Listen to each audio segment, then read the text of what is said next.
Assalamualaikum warahmatullahi wabarakatuh. Alhamdulillah hari ini saya kedatangan seorang seniman, budayawan dan sejarawan Betawi, Babe Haji Abu Midi, didampingi oleh saudara kita Bang Docon Sanca dari sahabat Jawara, Bang ya.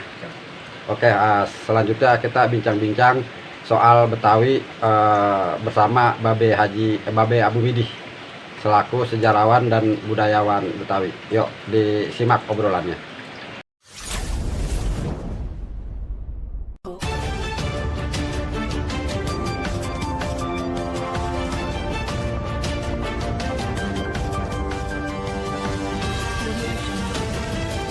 Assalamualaikum Babe Abu. Waalaikumsalam. Bang Docon, assalamualaikum. Ini saya mau nanya-nanya nih sama Babe Abu nih selaku seniman, sejarawan dan budayawan Betawi. Dalam berbagai macam kesempatan Babe itu sering sekali ngomong Betawi jangan sekali-kali menjadi buntut dan pengekor. Itu maksudnya apa, Be? Tolong dijelaskan, Be. Begini, maaf saudara-saudara semua di mana aja yang ngaku Betawi, tolong dipahami. Paham dah harusnya Betawi itu jangan jadi buntut pengekor. Bukan buntut dan pengekor, bukan. Buntut pengekor, jangan jadi buntut pengekor. Kalau dilihat kan kata-katanya double kalau didengar, udah buntut pengekor. Nah artinya kagak punya kemampuan gitu, kalau udah jadi buntut pengekor. Betawi itu tinggi filosofinya, tinggi banget. Makanya wajar kalau ada orang dia malu ngaku anak Betawi, wajar. Sebab sebetulnya dia itu belum paham. Tapi kalau Baba jabarin, omongin ini dijelasin, Betawi bersama-sama pertahankan wilayah. Mana wilayah mana? Wilayahnya sangat bertauhid. Di mana? Dari ujung rambut sampai ujung jempol kaki. Semuanya itu bertauhid. Kagak berani ngoroh, kagak berani bohong, kagak berani bobab, apalagi berbuat zolim. Ini orang tua kita dulu. Itu sejarah Betawi. Nah kenapa sekarang pada ngekor di Betawi? Baba tahu sejarahnya. Betawi itu multikultur. Siapa yang kagak hidup di tanah Betawi? Bersama-sama tata pertahankan wilayah dari ujung rambut sampai ujung jempol kaki, semuanya tauhid. Kagak berani ngoroh, kagak berani bohong, kagak berani bobab, apalagi berbuat jolim. Nih berat. Nah sekarang Betawi pada ngaku-ngaku dijualin. Jualin apa? Cari dana. Sementara orang Betawi aslinya itu diam memang. Sebab dia pakai hukum. Mana hukum? Hukumnya mana? Kalau dilihat filosofinya, tanah titi tara desa. Tanah ini ditewariskan untuk kesejahteraan masyarakat penduduk. Masyarakat penduduk mana aja? Dalam Islam, wa ma arsalnaka ila rahmatal lil alamin. Bukan kiai, Baba. Baba bukan kecawi. Bukan kiai. Tolong dipahami. Betawi jangan jadi buntut pengekor. Maju Betawi. Yang benar. Pimpin, sejahterakan masyarakat bangsa ini. Tuh kalau mau jadi pemimpin.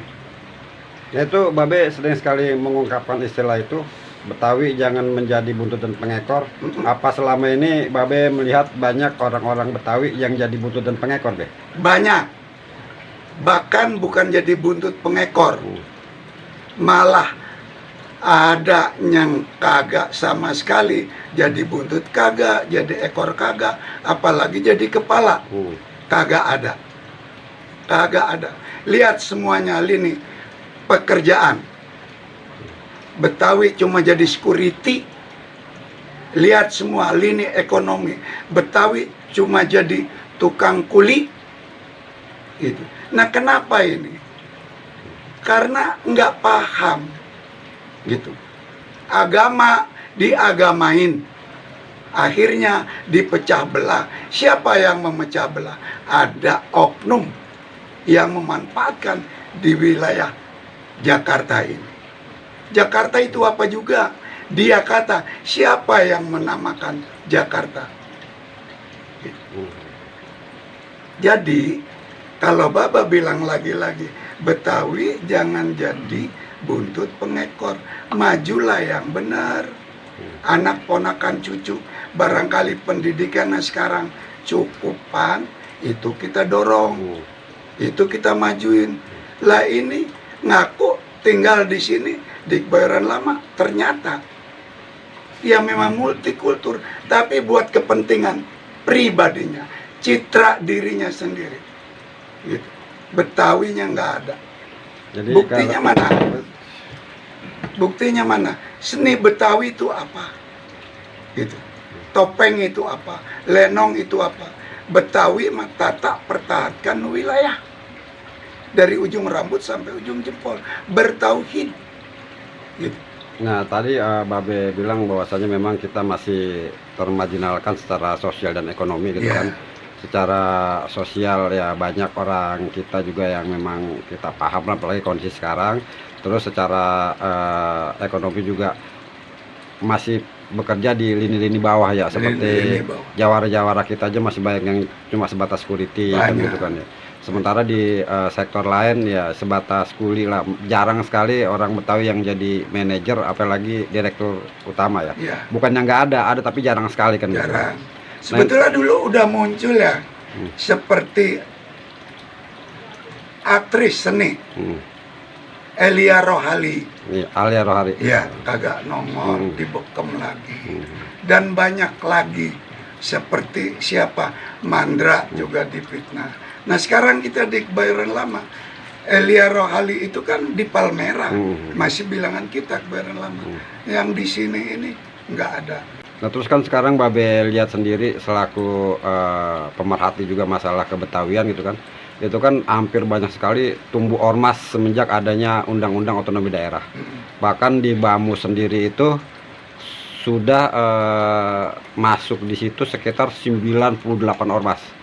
Dari 98 ormas banyak yang saya nggak kenal juga kan gitu kan. Dan mereka itu kan hampir seragam, mempunyai visi misinya kan, mengangkat harkat dan martabat Betawi agar bisa menjadi tuan rumah di kampung halaman sendiri. Nah, Babe melihat potret itu kayak gimana tuh, Be? Dengan keberadaan ormas-ormas itu, Be? Kalau lihat visi sih cakep, tuh lihat, didengar cakep. Tapi praktek kenyataannya Bapak lihat sendiri, seperti itu kenapa jadi tukang pala, gitu. Bapak ngelihat sendiri. Kalau Bapak orangnya pinter, bisa motret, HP Bapak nggak jadul, mungkin Bapak potret. Ada yang tukang pala. Lah, tukang sol dimintain duitnya. Itu ngaku dari. Rupanya dia udah kenal Baba. Nah, begitu Baba datang selanjutnya, tukang sol kagak nerima Baba. Bukan Baba iri hati, bukan. Lah, apa sebabnya lu? Gitu. Apa sebabnya? Berarti nih udah ada yang kagak beres. Gitu. Dia datang pertama mintain duit, Baba cerengin. Selanjutnya tukang sol Baba datang lagi, Baba cuma mau ngobrol karena anaknya sakit, gitu. Malah kagak berani ngobrol sama Baba. Ini bukan cemburu sosial, berarti Betawi di sini belum benar-benar bersama-sama tata pertahankan wilayah tauhidnya, belum.